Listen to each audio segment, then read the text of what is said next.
Hi, Daddy. Do you have any idea what time you might be able to make it home tonight? Well, sweetheart, it looks like it's going to be a long day at the office. I have a lot of work to finish and some meetings to attend. I'll probably be wrapping up and heading home around 7 p.m. Why do you ask? Oh, nothing much. Just that I thought I'd take over the kitchen duties tonight. I'm planning on cooking up some chicken breasts and baked potatoes for dinner. Really? That sounds fantastic. Chicken breasts and baked potatoes are my absolute favorite. You know how much I love them. Yes, I know. We had a cooking lesson in our home economics class at school today. The teacher taught us how to make them. And guess what? She said mine were the best in the class. She said they were juicy, tender, and flavorful. So I thought, why not make them for dinner tonight? That's wonderful, Jenny. I'm really looking forward to tasting your cooking. If it's as good as you say, maybe you can take over the kitchen more often. You know I'm not very good at cooking, and Mom is always busy with work. Well, just a heads up. If you don't finish everything on your plate, I might get a little upset. I've put a lot of effort into this. I've even prepared a salad and a dessert to go with the main course. Oh, don't worry about that at all. I'm sure it's going to be delicious. And I'm very hungry right now, so I'll probably eat everything you make. By the way, isn't Mom going to be home for dinner tonight? No, she mentioned this morning that she has to work late again and won't be able to join us for dinner. She said she has an important project to finish and a deadline to meet. Oh, I see. I wasn't aware of that. Well then, I'll try my best to wrap up here as soon as possible and head home. See you in a bit. Okay. Can't wait for you to try my cooking. I hope you like it as much as I do.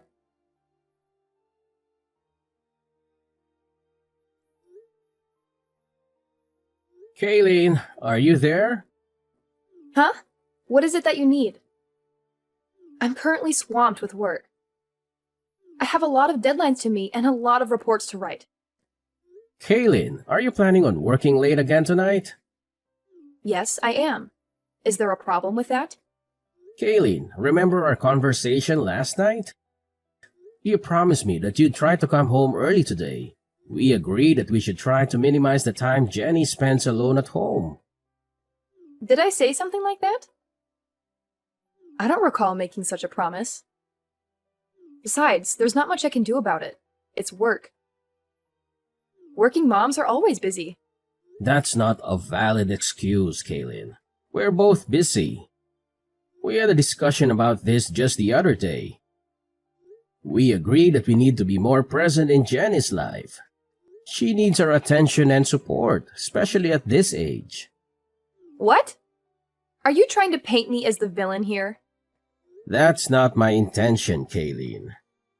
We made a mutual decision to try harder for Jenny's sake. You've been working a lot of overtime these past few months. And you've been delegating household chores to Jenny too, haven't you? She's still in junior high. She should be focusing on her studies or spending time with her friends, not doing laundry and cooking dinner for us. What's the big deal? If you're so concerned about Jenny being alone and doing housework, why don't you quit your job and stay at home?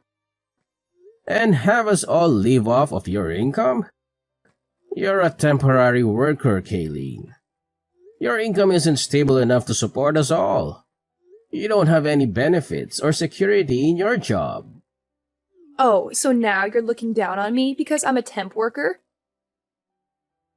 You're such a hypocrite. You were the one who encouraged me to get a job in the first place, and now that I have one, you're still not satisfied? You're impossible! I'm not looking down on anyone, Kayleen. You suggested that I quit my job, and I'm just explaining why that's not feasible. And let's not forget that you don't contribute any of your earnings towards our family expenses or bills. If I were to stop working, we wouldn't be able to maintain our current lifestyle. We'd have to cut back on a lot of things.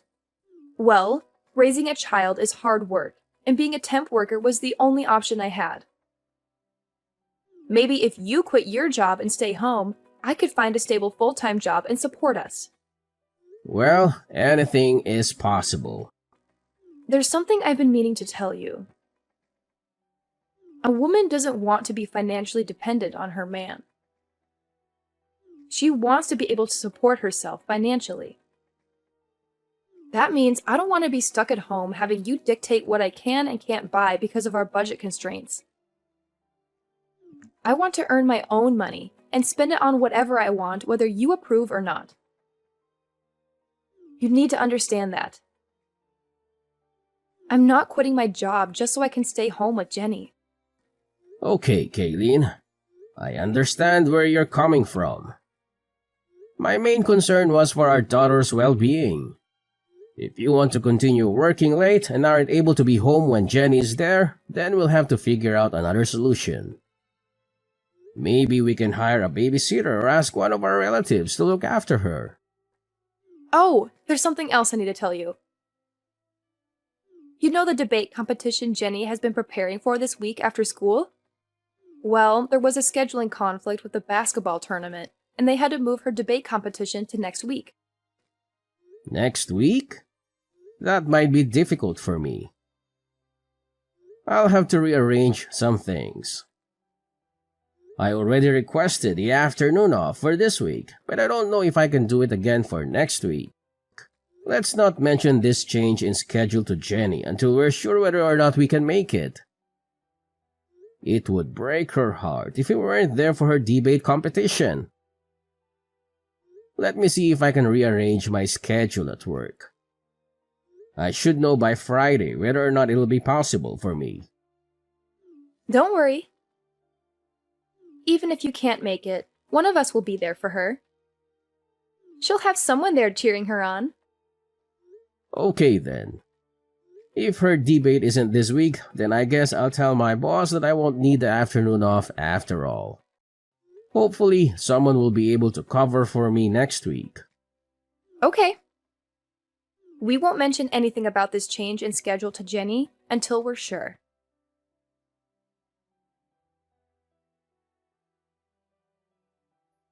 Dad, where are you at this moment?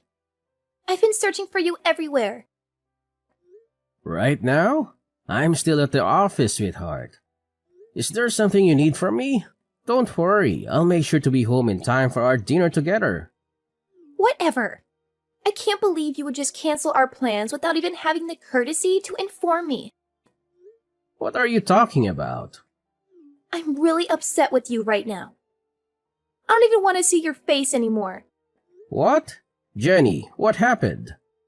Did I do something that upset you? Can you tell me what it is that I did wrong? Jenny, are you still there? Jenny, please talk to me. I'm worried about you. Is Jenny at home right now? I was hoping to have a chat with her. No, she's not. Why do you ask? Well, earlier today, Jenny sent me a message saying that she hates me. It's left me quite perplexed. Did I do something to upset her? Maybe. I'm not entirely sure. But you know how teenagers are. They're at a rebellious age where the smallest things can set them off. I don't think you should worry too much about it. It might be best to give her some space for a few days and let her cool off. I'm not so sure. I feel like it might be better if I talk to her and try to understand what's bothering her. Trust me, that might just end up making things worse. She's not going to appreciate her father prying into her personal matters. I understand how girls her age feel. Let's just give her some space for a few days and let me handle this, okay? Maybe you're right. All right then, I'll leave it up to you. Good. I'll take care of everything. For now, just keep your distance from her. And don't worry about her debate competition either. I'll be there for her so you don't have to. In fact, given the circumstances, it might be better if you didn't attend. If you think that's best. It's not uncommon for children to say things they don't mean in the heat of the moment. Don't take it too personally. I suppose it's just that she's never said anything like that to me before. Well, maybe she's been holding it in for a long time. Maybe she's been feeling neglected and unloved by you. Or she's been resenting you for always being busy with work and never spending time with her. That's not true. I love Jenny more than anything in the world. I work hard to provide for her and give her a good life. I always try to make time for her whenever I can. Well, maybe that's not enough for her. She needs more than just material things from you. She needs your attention, affection, guidance, and support. But I do give her those things. I always listen to her when she talks to me. Really? What? What are you talking about?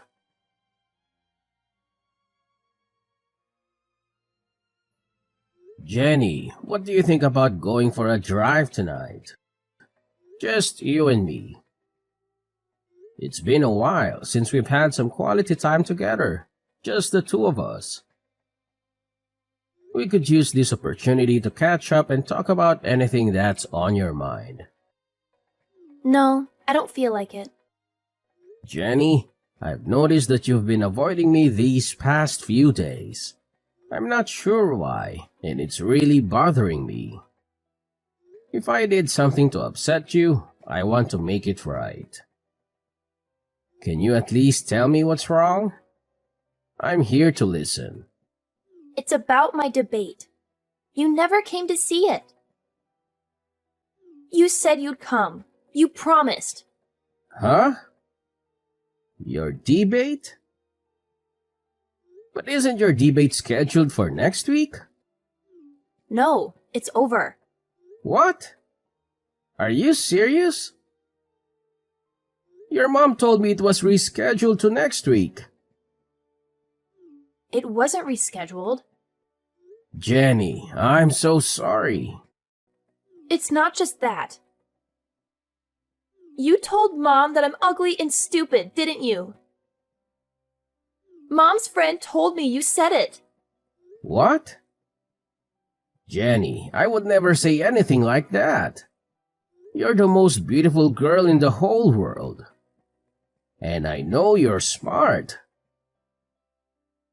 That's why you were chosen to join the debate. Everyone knows you're smart. You're just saying that to make me feel better. And I know you stole some of my favorite clothes from my closet. What? Why would I do that? Why would you think I would do any of those things? Jenny, you know how much you mean to me. But, so, it wasn't you? Sweetie, I would never do anything like that. And you didn't say I was ugly and stupid? I never said that.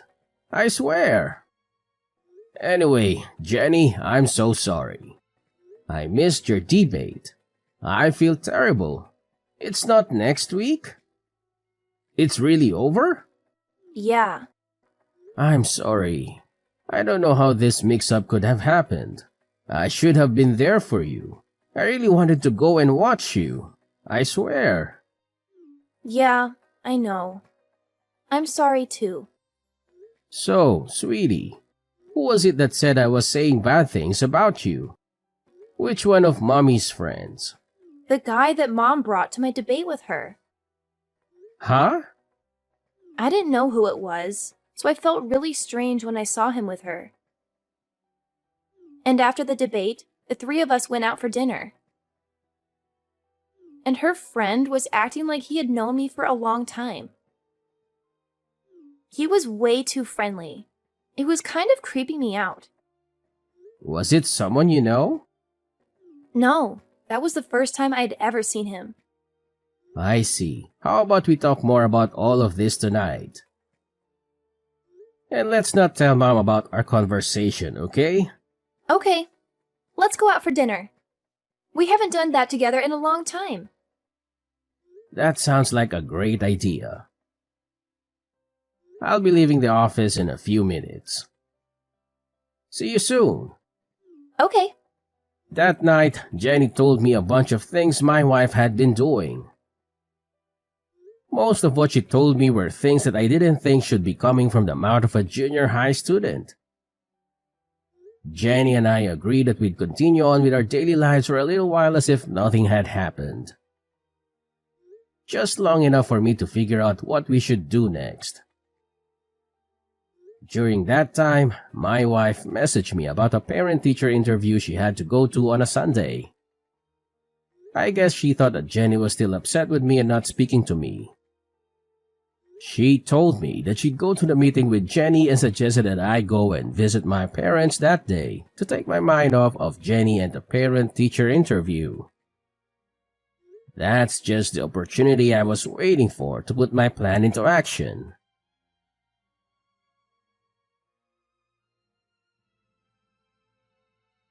I'm currently at my parents' house. How are things on your end? Is everything going well? Everything's going well here. The parent-teacher meeting isn't scheduled until later this afternoon. We're just taking it easy at home and watching some TV. It's a nice change of pace.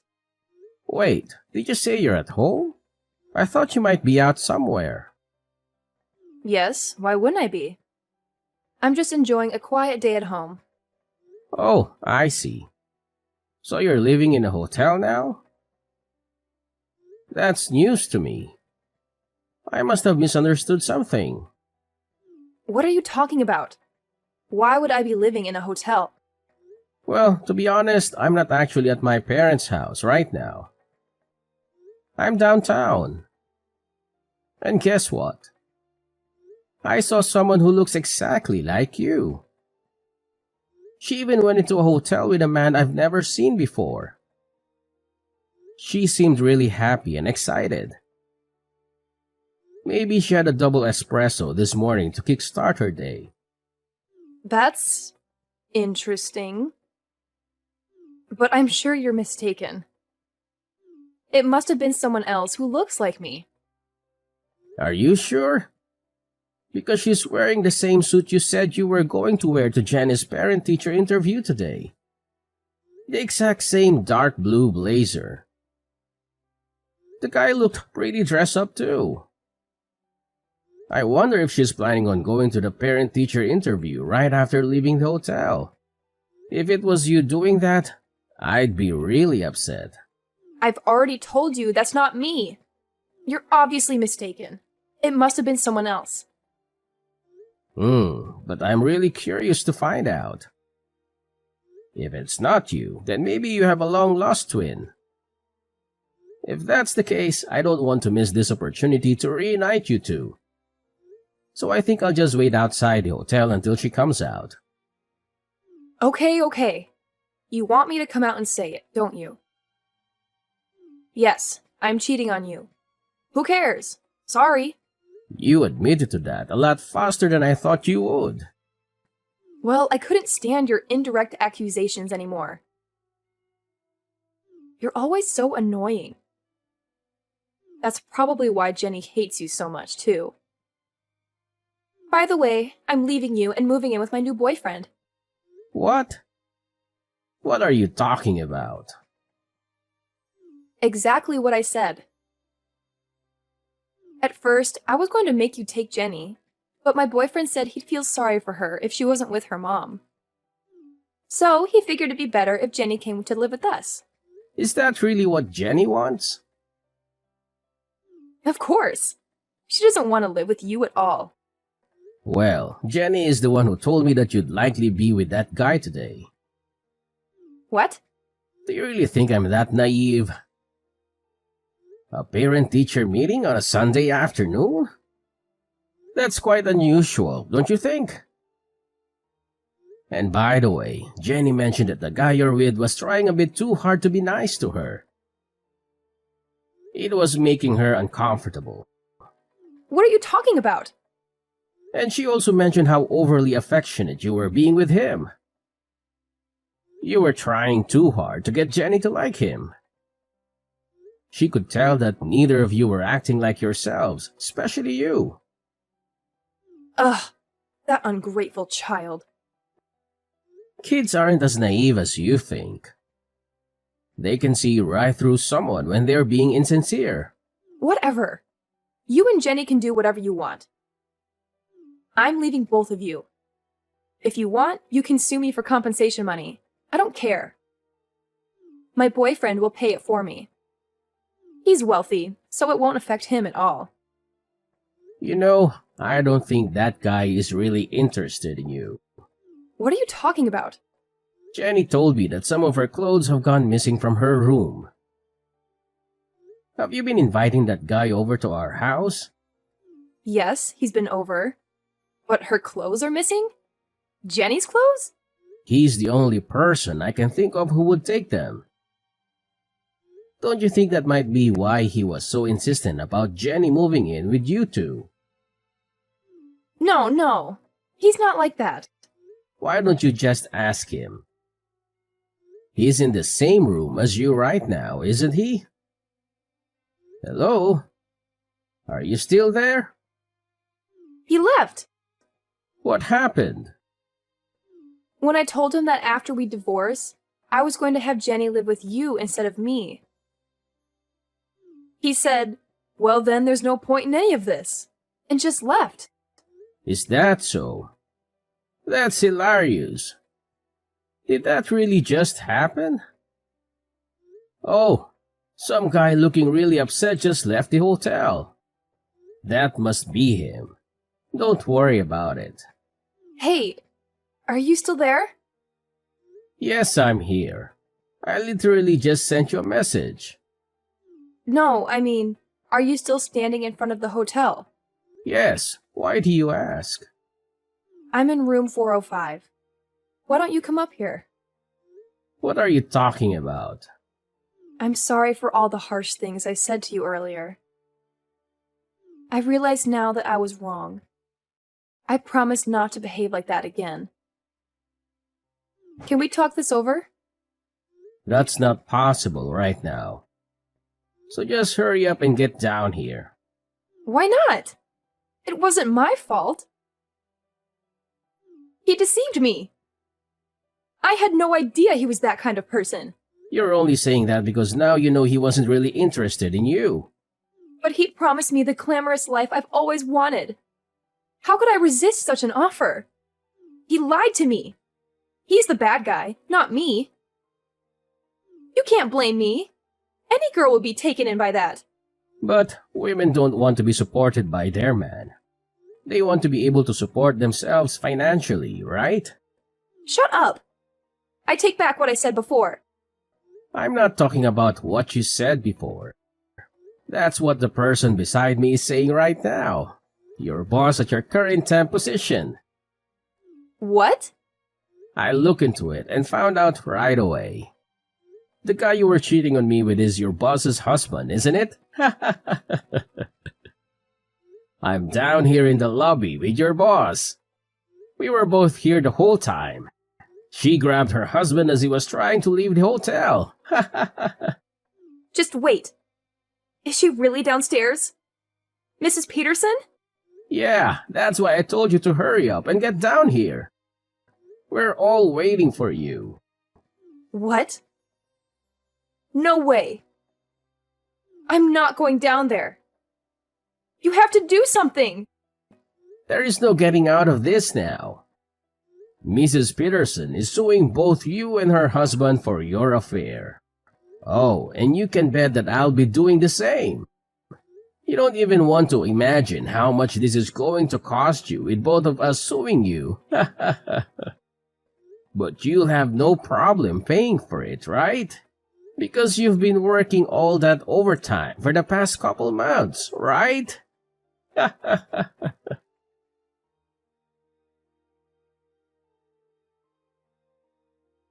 After that, Kaylin tried to sneak out a back way, but we had planned for that, and Mrs. Peterson caught her on her way out. Knowing there was no way she could talk her way out of this one, she decided just to bawl like a little baby. I don't know why she thought that would work. Neither of us were feeling any pity for her. Instead, I just took that time to contact her parents and tell them why I was going to be divorcing their daughter. They apologized for their daughter's actions and tried to get me to reach a settlement with them instead of taking Kaylee to court for compensation money. But I knew I'd win in court, and I knew I'd get a lot more out of her if I did it that way. All those nights, Kaylin said she was working overtime. She was really out with her boyfriend, so she had nothing saved up to pay me with. Because of that, what she owed me was taken out of what I would have to give her in the divorce, so she ended up getting nothing from me. Needless to say, Mrs. Peterson fired Kaylin immediately after catching her with her husband. Kaylin was left with no man, no money, no job, and a big debt she had to pay to Mrs. Peterson. Kaylin had no choice but to move back in with her parents. I don't know what happened to her after that because Jenny and I moved away so that we'd never have to see her again. So, my daughter and I started our new life together, just the two of us. Jenny taught me how to do the laundry and all the other chores around the house. At first, I felt a little stupid having my daughter show me how to do such easy things, but I actually enjoyed the time we spent together as she taught me. She's even agreed to teach me everything that she learns in her home economics class. Every weekend, we make dinner together and we've grown closer than ever. Sometimes the meals don't turn out as good as we wanted, but even those times are fun. Now, dinners with my daughter are the best times of my week.